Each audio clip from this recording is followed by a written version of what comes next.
اسلامی سسٹم پاکستان میں رائج ہے یا اسلامی بینکنگ سسٹم پاکستان میں رائج ہے، کیا یہ جو شریعت کے اصول ہیں ان کے مطابق ہے یا پھر اس میں بھی کچھ ابہام ہیں؟ جی، جو اسلامی بینکاری کے نام سے سسٹم متعارف ہے تو علماء نے اس کو غیر سودی بینکاری کا نام دیا کہ یہ غیر سودی بینکاری ہے۔ علماء نے اس پر غور کیا کہ چونکہ کنونشنل بینکنگ جو ہمارے اس معاشرے کا حصہ ہے اور اس میں موجود ہے، اس سے انکار نہیں کیا جا سکتا، ہر فرد جو ہے بینک کا محتاج ہے۔ اب بینک کے علاوہ کوئی چارہ نہیں ہے تو اس کا متبادل بتانا ضروری ہے اور متبادل کے لیے کوششیں کرنی چاہیے۔ علماء نے اس پر غور کیا اور شریعت کے دائرے میں رہتے ہوئے شریعت کے طریقہ کار کے مطابق اسلامی بینکنگ یا غیر سودی بینکاری کے نام سے ایک سسٹم متعارف کیا، اور یہ دراصل بینک کو ایک تجارتی ادارہ بنایا کہ آپ وہ مقاصد حاصل کریں جو کنونشنل بینک حاصل کر رہا ہے، لیکن طریقہ کار شریعت والا بنائے۔ شریعت نے آپ کو جہاں تک اجازت دی ہے، جس طرح ٹریڈنگ کرنے کی اجازت دی ہے، آپ اس طرح ٹریڈنگ کا طریقہ اختیار کریں، بھلے اس کا نتیجہ جو ہے وہ سیم نکلے، لیکن ہم نتیجے کی طرف نہیں دیکھیں گے۔ نتیجہ سیم آئے گا تو اس کی وجہ سے ہم یہ نہیں کہہ سکتے کہ چونکہ کنونشنل بینک میں بھی یہ نتیجہ ہم نے حاصل کر لیا اور اسلامک میں بھی یہ حاصل کر لیا تو وہ حرام ہے تو یہ بھی حرام ہے۔ نہیں، ایسا نہیں ہے۔ یہاں ہم نے شریعت کے بتائے ہوئے طریقے کو فالو کیا۔ شریعت نے بتایا ہے کہ جب آپ مرغی ذبح کرتے ہیں تو بسم اللہ پڑھ کر ذبح کرے اور پھر آپ اس کو کھائیں، ٹھیک ہے۔ اگر کوئی بسم اللہ پڑھے بغیر جو ہے مرغی ذبح کرے اور اس کو کھائے گا تو اس کو ہم حرام کہتے ہیں۔ نتیجہ دونوں صورتوں میں سیم ہی ہے، لیکن صرف شریعت کا جو طریقہ کار اختیار کیا گیا۔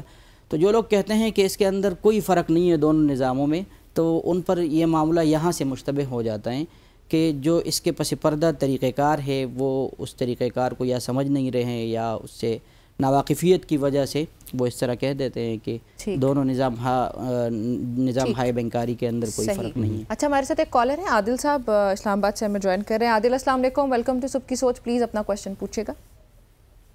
وعلیکم السلام جی، پہلے تو میں آپ کو کہنا چاہوں گا کہ آپ نے اچھا ایک ٹاپک ہے جو آج کل ہماری سوشل لائف کافی زیادہ افیکٹ کر رہا ہے، آپ نے چوز کیا اور آپ اسے کمپریہنسو بات کر رہے ہیں، تھینک یو فار دیٹ۔ میں اسکالر صاحب سے سوال کرنا چاہوں گا، سر یہ بتائیے گا کہ اگر ہم اپنا کوئی انویسٹمنٹ بینک کو دیتے ہیں اور بینک اس کو پھر کسی کاروبار میں استعمال کرتا ہے، وہاں سے اس کو منافع آتا ہے اور وہ اس میں سے کچھ پرسنٹیج ہمیں دیتا ہے، کیا یہ سود کے زمرے میں آتا ہے؟ اگر آتا ہے تو اس کی تھوڑا سا دلیل دے دیجیے گا، بہت شکریہ۔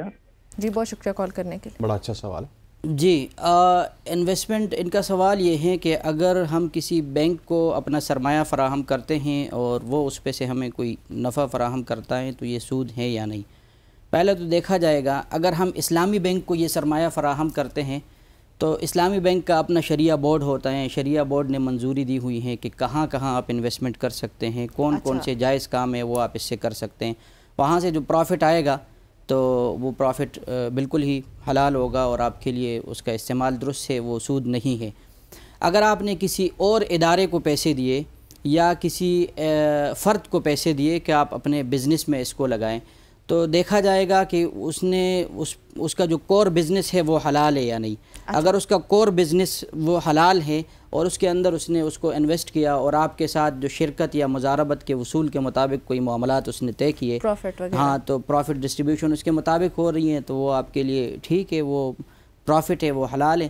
لیکن اگر وہ وائلیشن کر رہا ہے، لا آف کانٹریکٹ کو فالو نہیں کر رہا، اس کا کور بزنس ٹھیک نہیں ہے، شریعت کے بتائے ہوئے طریقے کے مطابق وہ معاملات انجام نہیں دیتا تو پھر اس نفع کو، اور اگر اسلامی بینک کے علاوہ کسی دوسرے بینک کو دیتے ہیں تو وہ ظاہر شریعت کو اس طرح سے فالو نہیں کر رہے، تو وہ سود میں آئے گا۔ ان کا تو نہ شریعہ بورڈ ہے نہ شریعہ نگرانی اس کی ہو رہی ہے، تو اس کے متعلق جو ہے علماء منع کرتے ہیں کہ نہیں، آپ وہاں پہ انویسٹمنٹ نہ کریں۔ وہ یہ ایسا ہی ہوگا کہ آپ نے ان کو قرضہ دیا اور وہ قرض پر آپ کو نفع دے رہے ہیں۔ ہمارے ساتھ عبدالغفار صاحب ہیں سوات سے، کالر آپ کو خوش آمدید کہتے ہیں، سوال پوچھیے گا پلیز۔ عبدالغفار صاحب آپ کو آواز آ رہی ہے؟ جی سر، جی سوال پوچھیے گا۔ میں یہ سوال پوچھتا ہوں کہ حکومت پاکستان نے نیشنل سیونگ سینٹر ایک قائم کیا ہے اور اسلامی اصول کے مطابق لوگ اس میں پیسے رکھتے ہیں، کیا یہ حلال ہے جو منافع دیتے ہیں یا نہیں ہے؟ جی بہت شکریہ۔ نیشنل سیونگ سینٹر میرے خیال سے اس کی تو کوئی شریعہ بورڈ نہیں ہے میری معلومات کے مطابق، اور اگر شریعہ بورڈ ہے اور اس کی شریعہ نگرانی ہو رہی ہے تو آپ اس میں انویسٹمنٹ کر سکتے ہیں، لیکن اگر شریعہ بورڈ نہیں ہے آپ پہلے ان سے یہ کنفرم کر لیں کہ آپ کے معاملات کی شریعہ نگرانی کون کرتا ہے، کون شریعہ ایڈوائزر کون ہے، شریعہ بورڈ کے چیئرمین کون ہے. ہاں اگر کوئی ہے اور اس کی نگرانی ہو رہی ہے اور جس طرح اسلامی بینکاری نظام کی نگرانی ہو رہی ہے اس طرح کا سیٹ اپ ہو تو ٹھیک ہے، آپ وہاں پر انویسٹمنٹ کر سکتے ہیں، لیکن اگر نہیں ہے تو آپ اس سے اجتناب کریں. سر اگر بینکس کی بھی بات کی جائے تو ایک آپ کو وہ دیتے ہیں فکس پروفٹ، ایک ہوتا ہے پروفٹ اینڈ لاس پہ، مطلب کہ پروفٹ ہوا تو پروفٹ دیں گے، لاس ہوا تو لاس دیں گے، لیکن دیکھا گیا ہے کہ لاس بہت کم ہی ہوتا ہے، پروفٹ ہی ہوتا ہے. سو ان دونوں میں فرق کیا ہے اور کیا کوئی ٹھیک ہے اس میں کنونشنل بینکنگ کی اگر بات کی جائے تو؟ نہیں، کنونشنل بینکنگ کی تو بات یہاں پر نہیں کی جا سکتی، وہ تو وائلیشن کرتے ہیں، وہ رول ریگولیشن جو شریعہ کے ہیں وہ فالو ہی نہیں کرتے، تو اس کے متعلق ہم بات نہیں کرتے. کی بات کی جائے ہاں اسلامک بینک وہ ٹھیک کر رہے ہیں، لیکن اب یہ ہے کہ اسلامک بینک کا جو پروفٹ ریٹ ہے اگر آپ کہتے ہیں کہ یہ تو سیم آ رہا ہے مسلسل مجھے وہ مل رہا ہے، تو اس کی وجہ یہ ہے کہ ایک پورٹ فولیو مینجمنٹ کا ایک تصور ہے کہ آپ جو ہے وہ سارے انڈے ایک ٹوکری میں نہ ڈالیں، کیونکہ اگر وہ گر جائیں تو سارے خراب ہو جائیں گے، ضائع ہو جائیں گے. تو وہ سارا انویسٹمنٹ ایک جگہ انویسٹ نہیں کرتے، کئی جگہوں پہ انویسٹ کر دیتے ہیں. تو اگر 8-10 جگہ انہوں نے انویسٹمنٹ کی ہیں تو 7-8 جگہ سے پروفٹ آ جائیں اور دوسری جگہ 2 جگہوں سے اگر نقصان بھی ہو جائیں تو وہ اس پروفٹ کی جو شرح ہے وہ زیادہ سے زیادہ کم ہو جاتی ہیں، تو اس کا ایک عام بندے کو اس کا احساس نہیں ہوتا. تو اس وجہ سے وہ یہ سمجھ رہے ہیں کہ یہ تو میں سارا بس وہ جس طرح میں سود پہ فکس لے رہا ہوں اسی طرح اس میں بھی فکس ہی لے رہا ہوں، ایسا نہیں ہے. احمد صاحب نے ہمیں جوائن کیا واقعہ سے. احمد السلام علیکم، ویلکم ٹو صبح کی سوچ، پلیز کوشچن پوچھیں. وعلیکم السلام جی، احمد خان بات کر رہا ہوں واقعہ سے. جی میرا کوشچن یہ تھا کہ جس طرح اسلامک بینکنگ ہے، میزان بینک یا دوسرے ہیں، اس میں ایک شخص جاتا ہے اور پیسے جمع کراتا ہے، تو اس طرح بہت سارے لوگ پیسے جمع کراتے ہیں اپنے. بینک یہ کہتا ہے کہ ہم آپ کا یہ پیسہ کسی کاروبار میں لگائیں گے، مینس مطلب پراپرٹی وغیرہ میں لگائیں گے، اور وہاں سے جو پروفٹ جنریٹ ہوگا اس کو بیچنے سے وہ ہم آپ کو جو ہے نا دیں گے پروفٹ کی شکل میں، پروفٹ لاس کی شکل میں. تو وہ پیسہ اس بندے کو نہیں پتا ہوتا کہ بینک کہاں لگا رہا ہے. بالفرض اگر وہ بینک اسلامی بینک وہ پیسہ جو ہے کسی پراپرٹی کو لگاتا ہے اور وہ پراپرٹی جو ہے نا بیچ کے وہ جو ہے نا اس کو منافع دیتا ہے، تو اسلامک پوائنٹ آف ویو سے اسلام جو ہمیں بتاتا ہے کہ پراپرٹی کوئی ایسی پراپرٹی جو کہ آپ نے بیچنے کے لیے رکھی ہے اور وہ جب آپ بیچیں گے تو اس پہ آپ کو زکوٰۃ دینی ہے.